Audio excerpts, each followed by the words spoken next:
hasil itu objek aja. Ini kenyataan saya berbicara, tapi secara pembinaan itu bagaikan bayi yang dilahirkan tapi tidak pernah dirawat.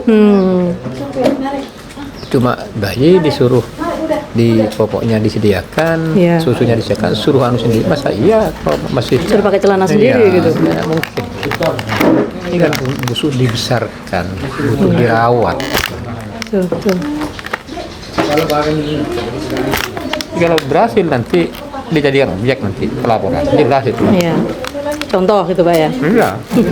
Tapi pas waktu proses berusahanya itu nggak didampingi? Iya, ketika proses kan banyak tutup mata. Iya, ya seperti tadi yang diceritain sama Pak Rasul ya. Oh iya. Harus belajar A, belajar B, belajar C, tapi beberapa hari aja. Nah itu belajar 2 hari belum tentu orang nyambung. Apalagi kalau kegiatan pemerintah tuh biasanya banyak seremonialnya gitu. Tes formalitas Bu. Iya. Formalitas selesai Bu. Iya. Saya itu cepat nyerap gitu. Iya. Inilah Indonesia Raya. Indonesia kita sekarang begini. Ilmu apa yang saya tidak pelajari? Ajakan gitu. Bahkan itu dan dari Kementerian Keuangan cuma 3 hari suruh paham BPN, BPH apa. BEM Selabim. Itu berarti kan juga satu objek lagi mahasiswa bisa ngambil tentang bidang pajak. Nah, lumayan. Terutama Bu kalau di BUMDes masih beli aja, nggak ada pajak, nggak ada ini, mau mikirin kemana kalau pajak uang nggak ini, maksudnya peraturannya yang mana yang bisa kita pakai? Oh iya. Gitu. Iya. Jadi memang benar-benar awam kalau di desa. Tapi nggak pernah kena kan ya Mas mereka? Maksudnya masih aman kan? Karena payung hukumnya masih belum ada. Oh ya, jadi masih aman sebenarnya ya. Sementara. Cuman emang ada. Waktu itu memang sempat daerah Indonesia Timur kalau nggak salah itu sudah coba diterapkan pajaknya. Cuman pajaknya dia mengikuti pengusaha kena pajak yang biasa itu. Usaha kayak usaha biasanya berarti. Iya. Karena dianggap bahwa BUMDes ini memang Sama. sama dengan perusahaan biasa. Jadi cuman modalnya memang kan didapat dari dana desa dan juga penyertaan modal dari investor maupun pinjaman dari bank. Jadi ini dianggapnya entitas yang terpisah dari Struktur desa. Secara administrasi organisasinya. Jadi harus dianggap kayak usaha biasa, cuman kebetulan aja itu uangnya punya desa gitu aja kan ya. Dapatnya itu di situ. Mau bikin payung hukum nanti berapa tahun kemudian? Itu udah nggak relevan kadang-kadang. Dan yang ada bannernya diupload ke Pemdes, yang ada bannernya.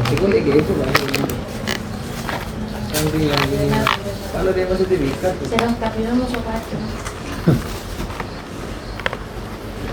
Kalau kayak pelatihan Pak, potensi usaha gitu juga sering di sini Pak.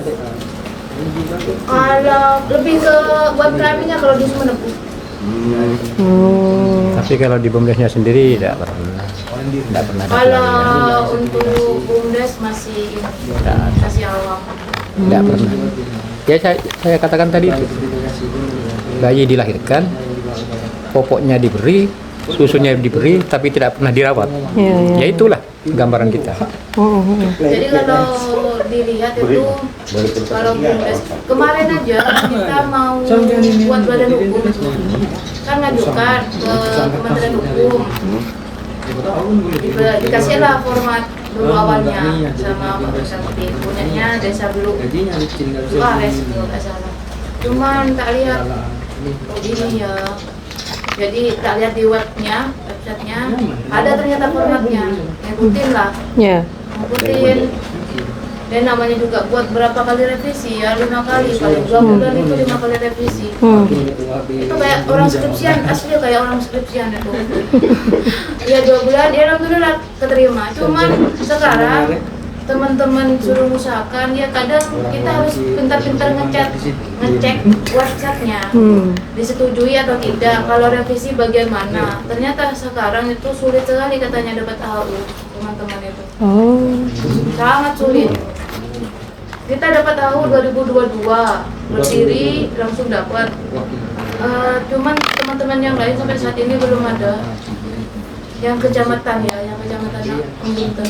Kan kita mandiri Bu pada waktu itu. Ketika kita mendaftar Kemenkumham kan mandiri. Artinya apa? Dikerjakan sendiri, usaha sendiri.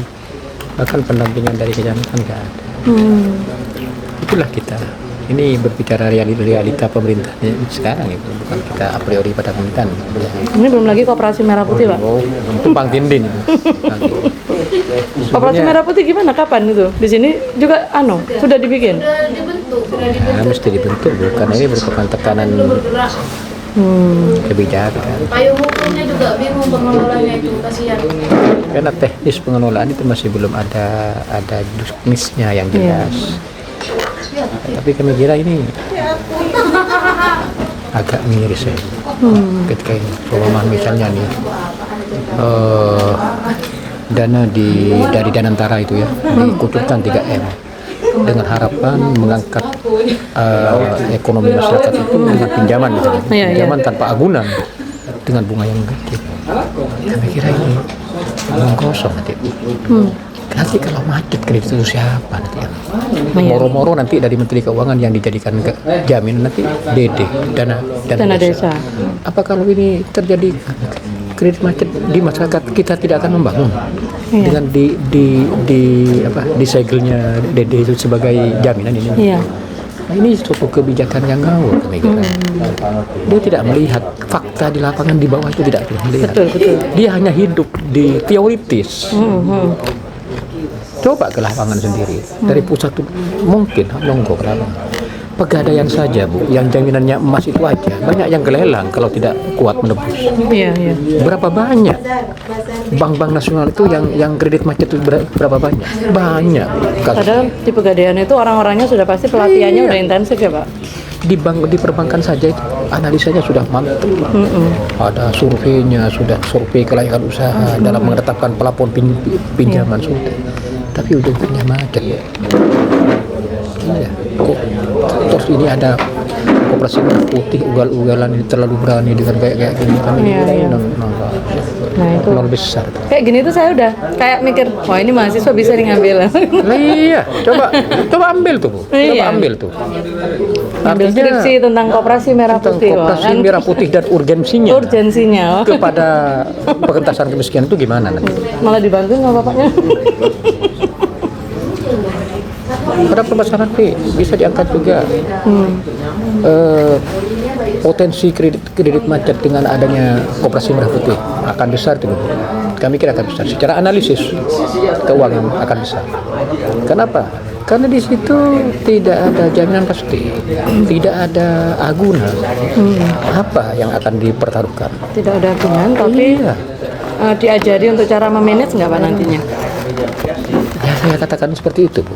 Koperasi Merah Putih dibentuk itu atas dasar instruksi saja dari Presiden. Tapi tidak pernahkah Kementerian Koperasi memberikan juknis yang detail tentang pelaksanaan itu? Tidak pernah ada. Kami kebingungan Bu, kadang-kadang di desa. Kebingungan bagaimana cara mengelolanya nanti. Enggak tolong. Apa Bu? Enggak, ini Pak drivernya di situ. Oh, Jan, supir Jan. Beda. Oh sudah, sudah, makasih. Iya. Ini miris ini Bu. Ini akan terjadi kekacauan manajemen nanti. Miris.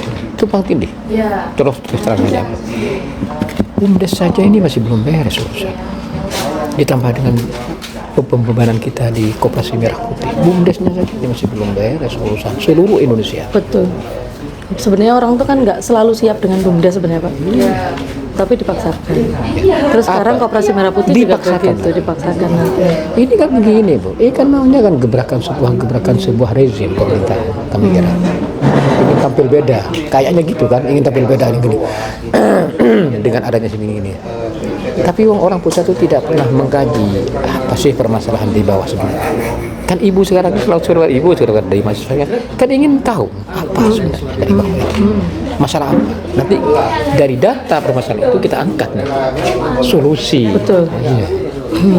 Kan dari pusat enggak, cuma ini dia teori. Ini yang kira-kira kalau cuma hidup dengan teori Bu, siapapun bisa. Betul. Kita lihat kenyataan. Berapa banyak yang kritis di zamannya jadi mahasiswa ya Pak. Iya. Tapi ketika jadi pejabat dia maling besar. Iya. Soalnya kebulet sistem, Pak. Banyak sistem Bu. Sistem tidak bisa. Kalau sistemnya betul sistem, kita tidak mengikuti sistem disalahkan, nggak bisa. Dianggapnya orang yang nyeleneh. Ya hidup di birokrasi ini gimana itu? Ya kan jadi guru Bu, mengajar. Sama saja Pak sebenarnya. Semua itu punya tantangan. Iya betul. Tapi kompleks permasalahan di birokrasi itu Betul. sangat. Kita kalau di mahasiswa, kita kalau di siswa di sekolah dasar paling-paling ya nanti menghadapi arogansi moral saja. Yang itu pun nanti bisa kita perbaiki dengan berbagai pendidikan yang ada. Tapi kalau yang namanya pemerintahan Bu, kita akan menghadapi dengan orang-orang yang ya itulah. Ada yang ABS dan sebagainya, ada yang cuma ingin senangnya sendiri, tapi ketika ada permasalahan dilempar kepada yang lain. Iya. Ada. Ini barusan kasus Tom Lembong itu kan membuktikan sudah bahwa kebenaran sudah dipolitisasi. Sebenarnya tidak ada salahnya Tom Lembong, coba menjalankan kebijakan aja dari pimpinan. Kenapa kok dia yang jadi korban? Itulah pemerintahan Bu. Itulah pemerintahan. Kami lebih kejam dari penjajahan kok. Kalau sekarang ini, kalau saya katakan penjajahan masih bisa ya, cuma. Jadi betul tadi katanya Bapak. Kita itu kalau masih muda itu orang-orang pinter-pinter itu kritis. Idealis. Nah, kritis. Tapi ketika mereka sudah tahu itu tadi kebulet sistem tadi. Mereka akhirnya jadi nggak tahu Pak mana yang hitam mana yang putih itu memang susah gitu loh. Saya dulu Bu bangga kepada yang namanya sosok Anas Urbaningrum. Saya bangga pada tahun 98. Bagus dia. Tapi ketika dia jadi pejabat paling besar loh. Tuh, itulah bagaimana ini perlunya mahasiswa diberi didikan akhlak, diberi didikan suatu moralitas yang tinggi. Itunya. Begitu. Agar orang pinter ini tidak jadi orang yang hanya ngakal-ngakalin. Iya. Tapi bekerja dengan hati nurani. Iya. Kadang-kadang ya gitulah Bu perjalanannya Bu. Iya. Ketika 98 bergerak, saya bangganya luar biasa pada orang-orang yang sosok-sosok itu. Tapi ketika sudah jadi pejabat negara, sudah alhamdulillah, masya Allah, brok-brok segitu, akhlaknya. Itu dari karakter Pak, kami kira Pak, dari karakter. Kami kira. Kalau karakternya baik, insya Allah baik Pak. Rata-rata kena bukan politik. Iya, saya pernah Bu di sini Bu. Pernah di sini ada pemeriksaan inspektorat terhadap dana desa diobrak habis. Saya bilang kepada auditor, Pak, di dunia itu sudah kayak gini Pak, pelitnya. Apabila kita menghadapi yaumil hisab di mahsyar nanti gimana nanti pertanggungjawabannya? Kalau sampean bisa kita lobby, tapi kalau besok tidak bisa dipakai. Semuanya ada di sini Pak. Kalau mental maling tetap maling. Tapi kita kalau walaupun ada kesempatan, tapi kita tidak punya mental maling. Takut Pak. Tapi kadang-kadang yang benar sekarang yang dipolitisasi itu yang tidak saya ngerti sekarang. Makanya kita kan harus hati-hati Bu, melangkah sekarang tuh serba hati-hati, terutama di desa kita. Kadang-kadang di desa itu menjalankan kebijakan pusat, tapi ujung-ujungnya kita yang dipersalahkan. Sesat ada sebenarnya. Kalau tidak dengan semangat ingin mengabdi kepada masyarakat, rasanya nggak sanggup. Betul. Menjalankan ini semua. Sekarang contohnya mungkin Mas Rosid kan, saya nggak tahu Mas Rosid sudah pernah berada dalam buletan birokrasi apa enggak ya? Contoh nih, kayak kita bikin penelitian. Nah, penelitian itu ada pos-pos akun yang itu nggak boleh dilanggar kan Mas? Nah, tapi kondisi di lapangan emang benar kita melakukan itu tuh ya kayak misalnya kayak kita koordinasi tadi malam. Itu kan nggak bisa itu diklaim gitu kan nggak bisa. Tapi kalau kita nggak melakukan itu emang bisa kayak gitu loh. Iya. Nah, sama seperti kayak pembangunan di desa misalnya gitu. Ada akun yang itu nggak boleh untuk misalnya panitia ini cuma boleh bekerja 5 hari atau berapa hari gitu kan. Tapi kan kondisinya mereka harus berkoordinasi beberapa kali. Terus karena ya kemanusiaan sebenarnya. Iya. Masa kita nggak ngasih yang sesuai sepadan dengan capeknya, apalagi itu tadi itu misalnya kayak sambian tadi, sampingan dan lain-lain. Akhirnya dicarikan lah kayak gitu. Nah, padahal itu dicarikan itu kan sebenarnya kita korupsi. Iya, betul. Betul kan, Mbak? Betul. Nah, itu loh, itu tuh yang memang sistem ya. Iya, itu kadang-kadang yang tidak bisa ditoleransi oleh sistem. Sistem mengatakan harus begini. Tapi kita betul-betul kata Ibu, kita kan orang timur yang penuh dengan adat kemanusiaan kan, ya kan. Masa kita kalau orang kita berbuat baik kepada kita, ngerepot kita, sudah mereka ngerepoti kita tidak memberikan sebuah sesuatu terima kasih Pak, ya Pak ya. Itu dengan sistem kadang-kadang dipersalahkan. Kalau memang itu murni dapat terima, tapi kan ujung-ujungnya kadang-kadang pejabat minta fee juga. Bisa Pak. Kadang begitu. Itu kalau saya buka-bukaan begitu proyek.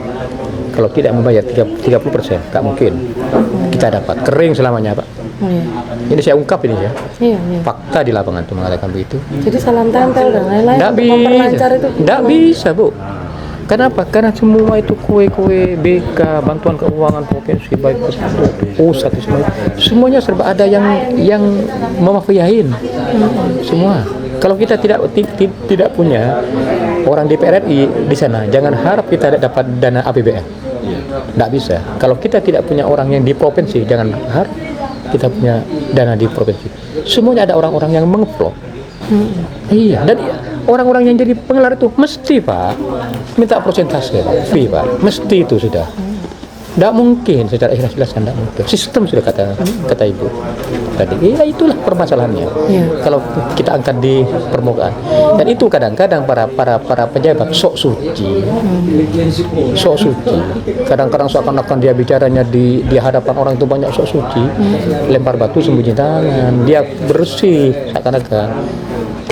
Nah iya itulah Bu kenyataan Bu yang terjadi Bu. Kalau saya bisa cerita itu.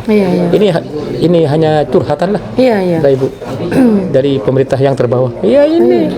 Kalau kita di bawah dapat apa? Ya sudah kita dapat hanya pengabdian pada masyarakat aja cukup.